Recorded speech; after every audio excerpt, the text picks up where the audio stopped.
Саламатсыздарбы, урматтуу 5-класстын окуучулары. Бүгүн биз 3-сабагыбыздын баштар алдында турабыз. Биз өткөнкү темабызда маалыматтардын ченөө бирдиктерин өткөнбүз. Ал эми бүгүнкү сабагыбыздын темасы интернеттен маалымат издөөнүн жолдору болмокчу. Азыркы заманда маалымат алуучу булактардын эң негизгилери бул интернет болуп саналат. Ар кандай маалыматты биз тез эле интернет булактарынан таап алганга болот. Мындай айтканда, биздин азыркы негизги маалымат алуучу булагыбыз бул интернет. Мурда биз газета, журналдардан, китептерден алчубуз. Азыр ал актуалдуулугун жоготуп, биз маалыматтын бардыгын интернет аркылуу алып калыппыз. Интернет дегенде эле бизге интернетке кирүүчү браузер түшүнүгү бар. Бул браузер жөнүндө сөз кыла турган болсок, бул интернет тармагындагы маалыматты жеңил көрүүгө мүмкүнчүлүк түзүп берген программа. Учурда браузерлердин түрлөрү көп. Алардын ар бири өзүнчө интерфейске ээ, мындай айтканда, сырткы көрүнүшкө, бирок түзүлүшү бирдей болот. Браузерибиз бизге интернет булагына, же болбосо интернет талаасына киргенге мүмкүнчүлүк берет десек туура болот. Бул интернет деген чоң мейкиндикке биз браузерсиз кире албайт экенбиз. Ал эми браузерлерибиздин эң популярдуусу болгон бул Google Chrome. Google компаниясына таандык колдонуучулардын назарына сулунган жаңы браузер. Браузер менен колдонуу үчүн атайын билимдин кереги жок. Ал жерде баары оңой жана түшүнүктүү. Алгач Chrome Windows системасына гана ылайыкташтырып чыгарылса, 2009 жылдан кийин Linux жана Mac OS системаларына дагы ыңгайлаштырылган. Дүйнөдө Google Chrome өндүрүшү, тездиги жана сапаты боюнча Opera менен таймашып келет. Мындай айтканда, Opera менен тең таймашып келет деген бул маалымат бизде эски маалымат катары кабыл болот. Азыркы күндүн эң популярдуу болгон браузери бул Google Chrome болуп аталат.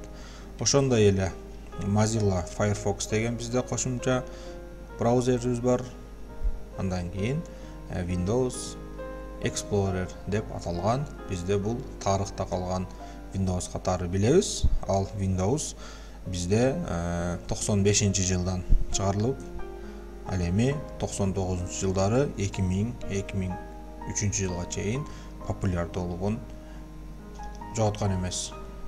Жаңы Mozilla Firefox, Google Chrome, Opera сыяктуу браузерлер чыккандан кийин ал өзүнүн актуалдуулугун жоготуп, бул тарыхта калган браузер деп атасак болот. Азыркы күндө бул интернет браузерибиздин 9-версиясы иштетилүүдө. Ал эми браузер менен киргенибизде бизде домен деген түшүнүк пайда болот. Домен дегенибиз бул интернет талаасына, же болбосо интернет талаасындагы маалыматты иреттөө максатында колдонулат. Бул мындай айтканда аэро дей турган болсок, ал аэротранспорттор. Эгер биз деп келе турган болсок, ал бизнеске таандык маалыматтар. Коммерциялык маалыматтарды биз ком аркылуу деп алсак болот. Ал эми билим берүү, мамлекеттик, өкмөттүк иш кагаздарды, же болбосо маалыматтарды биз edu.gov деген домендер менен тапсак болот экен. Бул жакта дагы кошумча маалыматтар жазылган. Мисалы үчүн компаниялык, мобилдик, тармактык, организациялык, профессионалдык деген багыттарда, же болбосо категорияларда бул домендер ар түрдүү болуп аталат экен. Биз аны кенен маалыматты презентациябыздагы таблицадан көрүп алсак болот. Ушуга окшош эле мамлекеттик домендерден катталган. Ал мамлекеттин ички маалыматтарын, жаңылыктарын бөлүшүү максатында колдонулат. Мисалы үчүн Кыргызстан, Россия, Казакстан, Өзбекстан, Украина, Англия, Турция деген мамлекеттердин дагы бул жерде домендерин көрүүгө болот. Мисалы, бул жерде ар түрдүү мамлекеттердин желектерин көрсөк, бул жерде бардыгында ар биринин өзүнө байланыштуу, өзүнө тиешелүү домендер бар. Интернет талаасынан маалымат алуу үчүн файлдык формат деген түшүнүгүбүз. Бул бизге фото файл, мындай айтканда сүрөттөрдүн файлдары, аудио файлдар, үн файлдар, видео файлдар, андан кийин документтик файлдар болуп, бизде 4 багытта форматтарыбыз жайгаштырылган.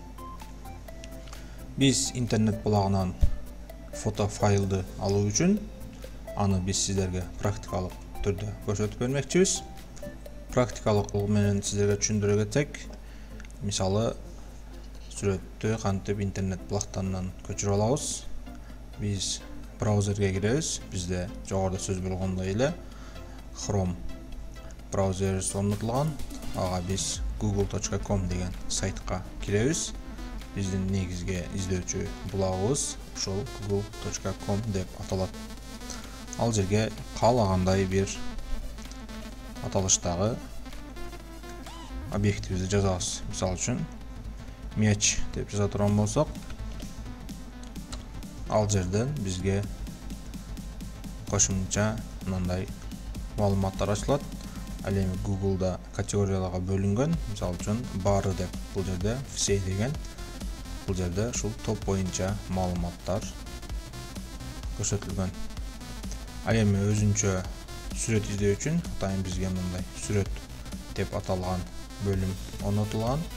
Ал сүрөттөрдүн ичине кире турган болсок, мына ал бизде топторубуздун ар кандай көрүнүштөргө ээ болгон түрлөрүн көрө алабыз.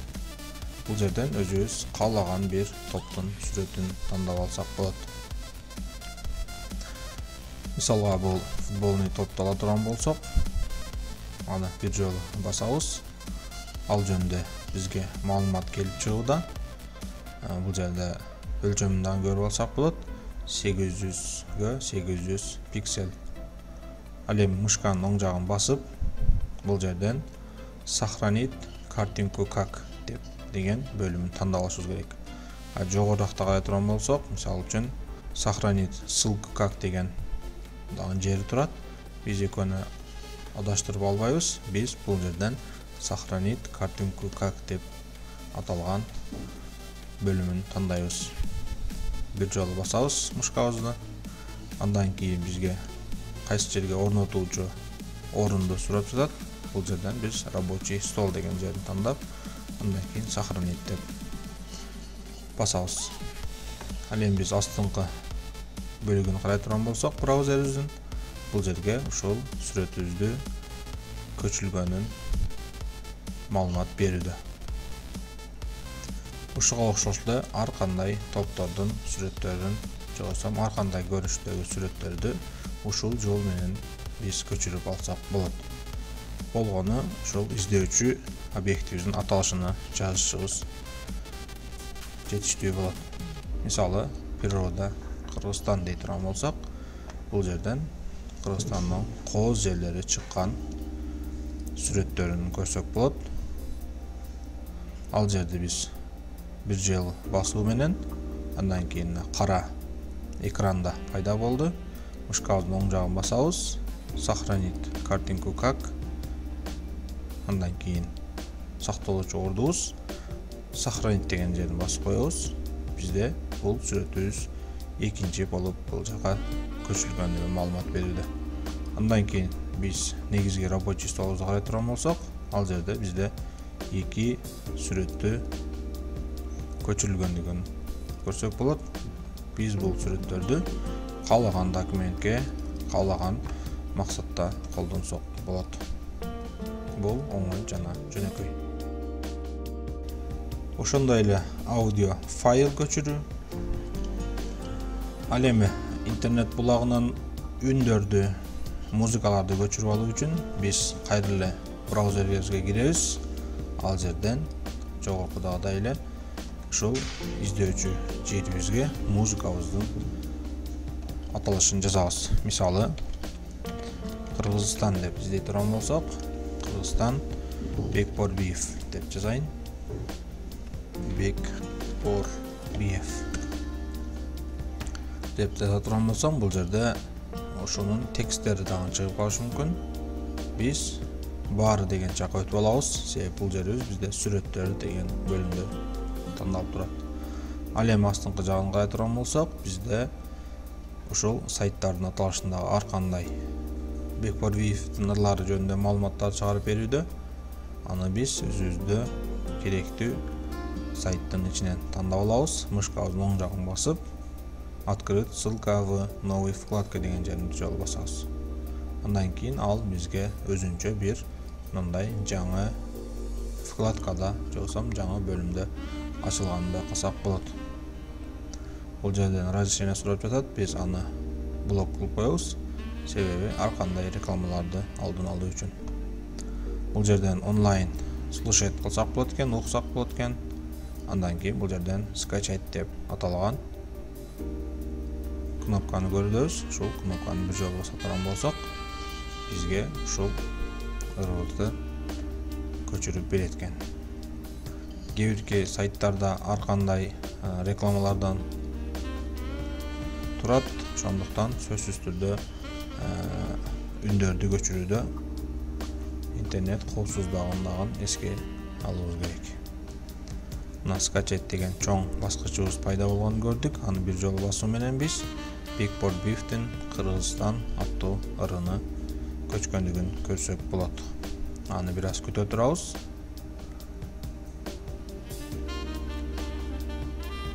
Мына бул жерде Бекбарбиевдин ыры көчкөндүгүн билинди. Аны биз показать папка дейбиз. Бул жерден ушул Бекбарбиевдин ырыны угуп көрсөк болот.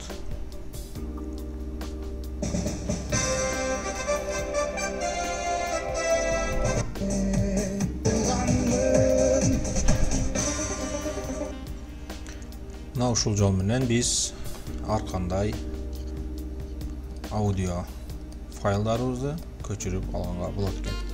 Ал эми текстин алуу үчүн текст файл деп жаза турган болсок, бул жерде Бекбарбиев текст деп жаздык. Бул жерден биз тексттерин дагы окуганга мүмкүнчүлүгүбүз болот экен.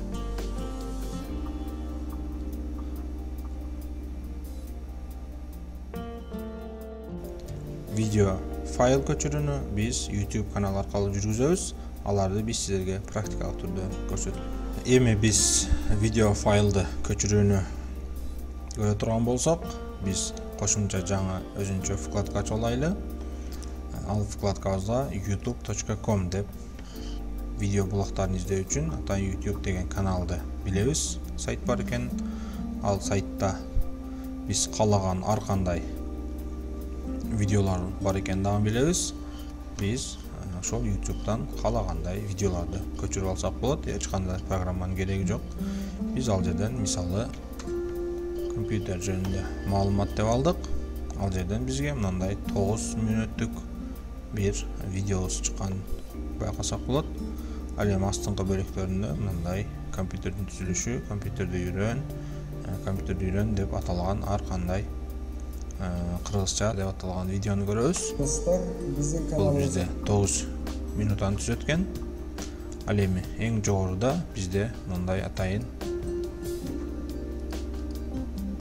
анын электрондук дареги жазылган орунубузду көрсөк болот. Ал жерге биз англис тилинде 2 жолу SS деп аталган 2 англисче тамга жазат экенбиз. Аны биз чекит менен Y тамгасынын ортосуна жазабыз. Андан кийин Enter баскычыбыз.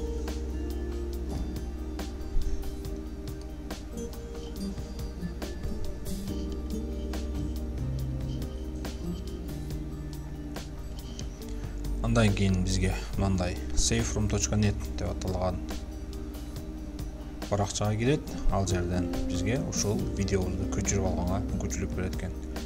Бул жерден скачать деген жазууда mp4 720 ал эми астын ача турган болсок 360 деп бул жерде бизге сапатын көрсөтүп берүүдө. Биз аны 360 жобосом 720 деп тандап алсак болот. Ал биздин өзүбүздүн ыктыярыбызда. Мындан кийин аны баскандан кийин мындай ар кандай рекламалар чыгат. Аны биз закрыть деп тандап алабыз. Салам достор. Мындан кийин да кошумча ал видеобузду бир жолу көргөнгө мүмкүнчүлүк берүүдө. Кошумча функциясын басып, скачать деп бир жолу баса турган болсок, бизде ушул Google Chrome'дун астыңкы бөлүгүндө ушул видеобузду көчүрүлүп жаткандыгын көрсөк болот. Мына ушул жол менен биз YouTube сайтынан ар кандай видеолорду көчүрүп алсак болот экен. Бир аз күтө турабыз. Аны биз компьютердин ичиндеги загрузка деп аталган видеодон издесек болот. Ал видеобуз бул жерде жайгашкан.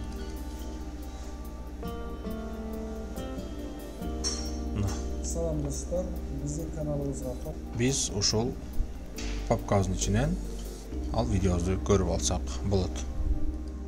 Документтик файлдардагы көчүрүп алууга болот. Эми интернет булагынан текстик маалыматты көчүрүү үчүн биз кайра эле браузерибизге киребиз, ал эми Google деп аталган сайтка киребиз. Ал жерден каалагандай маалыматты жазабыз. Мисалы үчүн өзүбүзгө эмне жөнүндө маалымат керек боло турган болсо, мисалы Бишкек шаары эң астына Wikipedia деп жазып койсок, ушул Бишкек шаары боюнча бизге маалыматтарды чыгарып берет. Мисалы үчүн бул жерден Бишкек шаары, анын райондору, Бишкек шаары деп аталган атайындай бөлүмдөр бар экен. Аны биз открыть ссылку новый вкладка дей турган болсок, бизге ал Бишкек шаары боюнча кыргызча маалыматты мындай болуп чыгарып берет экен. Табияты, административдик аймак бөлүнүшү, калкы, тарыхы деп аталган мындай маалыматтарды окуп чыксак болот экен. Аны биз өзүбүздүн компьютерге көчүрүп алуу үчүн керектүү жерини мындай айтканда тандап алабыз, выделение кылып алабыз. Андан кийин мышканын оң жагын басып копировать. Биздин өзүбүздүн компьютердагы тексттик бир программабызды ачабыз. Ал мисалы Word болушу мүмкүн. Андан кийин ушул Word'га аны биз вставка кылабыз. Мына урматтуу окуучулар, интернеттеги маалыматты биз өзүбүздүн жеке компьютерибизге көчүрүп алдык. Эми калган процессти биз ушул Word деп аталган программанын жардамында чоңойтуп, өчүрүп, өзгөртүп алсак болот. Ал биздин өзүбүздүн ыктыярыбызда болот. Ал эми сүрөтүн алуу үчүн жогоруда сөз кылгандай эле ушул сүрөттү жанына барып мышканын оң жагын басабыз. Ал жерден сохранить картинку как деп аталган функцияны тандайбыз. Андан кийин бизге керектүү терезебиз ачылат, кайсы жерге орнотуш керек экендиги. Андан кийин биз сохранить деп басабыз. Биз ал сүрөтүбүздү өзүбүздүн жумушчу жерибизден көрүп алсак болот экен. Мына ушул жол менен биз интернеттен документтик же болбосо тексттик файлдарыбызды көчүрүп алсак болот. Мына урматтуу окуучулар, биз жогорудагы практикалык жол менен сиздерге 4 файлдын мүмкүнчүлүктөрүн, интернет талаасына кирүүчү браузерлер, домендер жөнүндө сөз кылдык. Кийинки сабакта көрүшкөнчө сак саламатта калыңыздар.